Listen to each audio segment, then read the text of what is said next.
Dr. Ruediger Krech is the Director, Department of Health Promotion at the World Health Organization in Geneva since September 2019.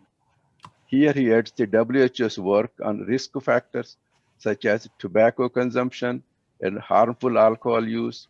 In addition to the normative work, his team supports member states in public health legislation and ways to impose additional taxes on unhealthy products. Before this, Dr. Krech was the Director of Universal Health Coverage and played a key role in placing this issue on the global health agenda.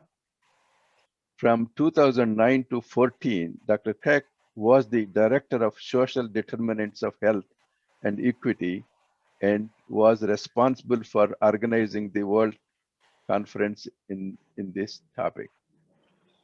Before joining WHO, Dr. Krech worked at the Genome Agency of International Corporation, where he developed and implemented the social protection agenda for Germany's development cooperation, and later implemented a WHO regional office for Europe in Copenhagen, where he was head of the unit of healthy aging.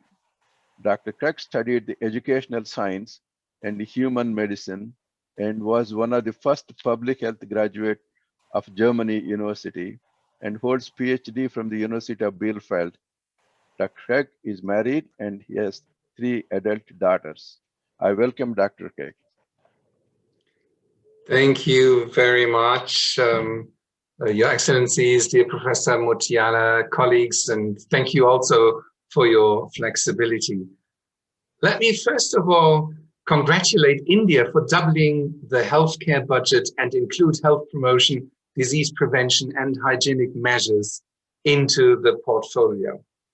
This is the right step and a bold decision. We know from other crises that by investing in health, this will also yield economic and social effects that your country will benefit from in regaining economic speed. Honestly, I could never believe that India would not see the benefits and listen to those who regard health as a cost and not as an investment. The COVID-19 pandemic brings many of the social shortcomings to the fore.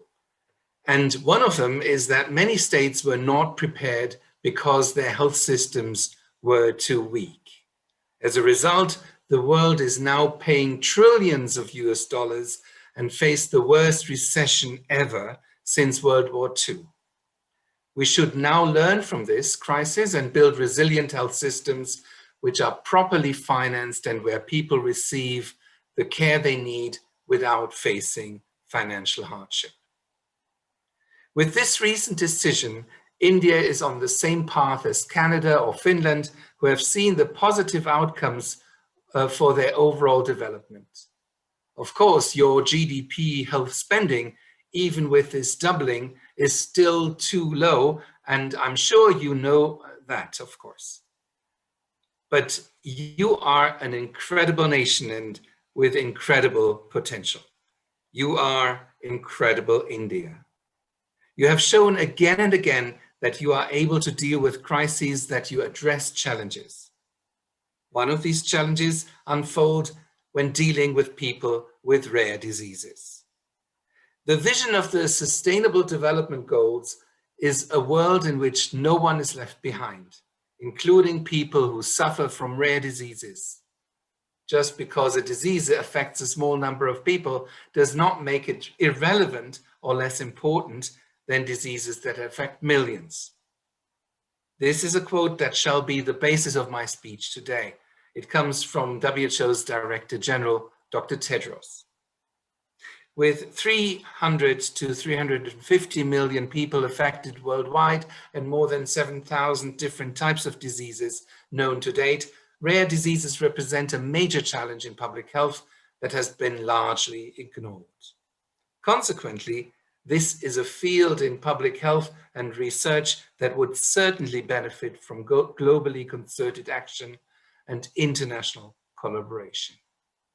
Why, we may ask, Are rare diseases a matter to be discussed at governmental level, at prime minister's level, and not only within ministries of health? Why are the solutions only possible if we act in solidarity across national borders? Viewing rare diseases through a global public health lens offers some perspectives. Rare diseases patients and their families are a particularly vulnerable group of citizens who experience scarcity of medical knowledge, difficulties in accessing adequate care, as well as isolation from society due to the rarity of their condition and the scattered expertise. In general, health systems are not adapted to rare diseases, and there is little public health policy to respond to their specific needs. Access to quality health care, overall societal and medical support, effective liaison between hospitals and general practices, as well as professional and social integration, autonomy, and independence. Universal health coverage means that all people and communities receive the promotive, preventive, curative, rehabilitative, and palliative health services they need of sufficient quality to be effective, while also ensuring that the use of these services does not expose the user to financial hardship. Health systems can learn a lot from rare diseases to design systems that are fit for the future and effectively contributing to universal health coverage. Rarity calls for increased international mobility of experts, as well as of patients, as the most clinically relevant expertise will most likely not be available locally. Will innovative solutions in E and M health be able to pool expertise and develop virtual centers of expertise? Could they help to create expert structures for the management and care of rare disease patients and bring together multidisciplinary competencies and skills to serve the specific medical, rehabilitative, and palliative needs of rare diseases patients?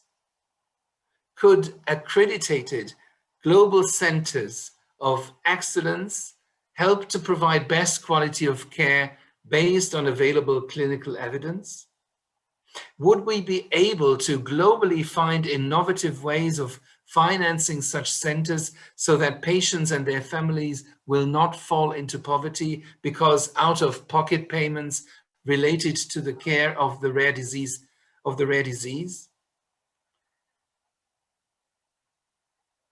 Pooling seems to be one of the magic words when it comes to rare diseases.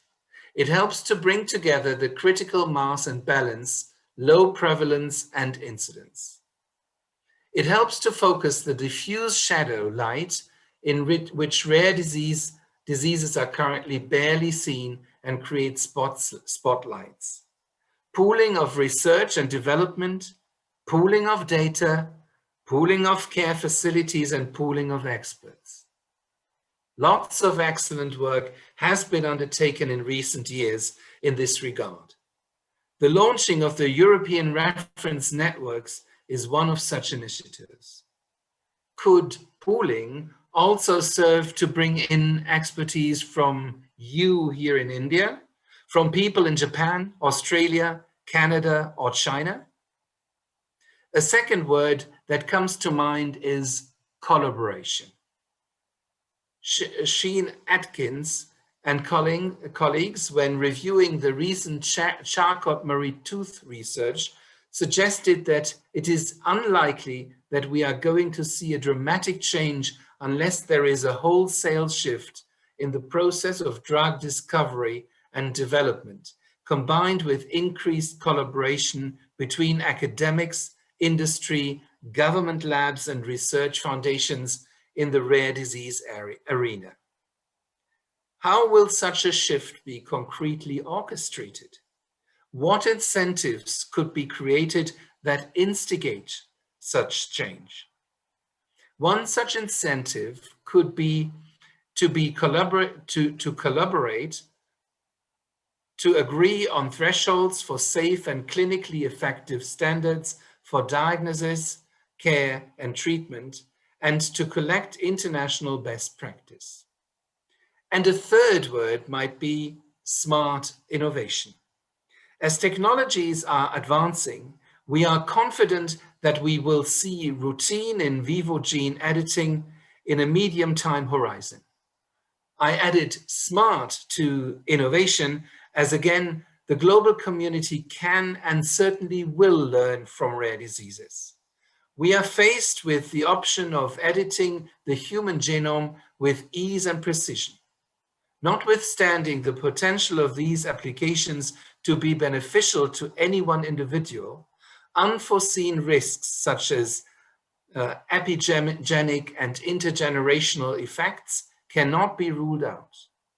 Besides principled reasons, it is also because of these uncertainties that interventions seeking to modify the human genome are banned in many countries.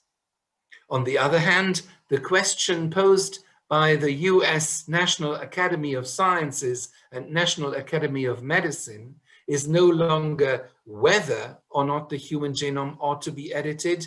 Rather, the question is what should be the criteria for heritable germline editing, and what principles should guide the governance of human genome editing. Such a shift in the approach to germline editing would probably have global consequences for individuals, societies, and mankind altogether. So, on the way towards cure of some rare diseases, I humbly suggest going this path with caution. Colleagues, I'm sure that pooling, cooperation, and smart innovation will help to increase the attention to rare diseases globally.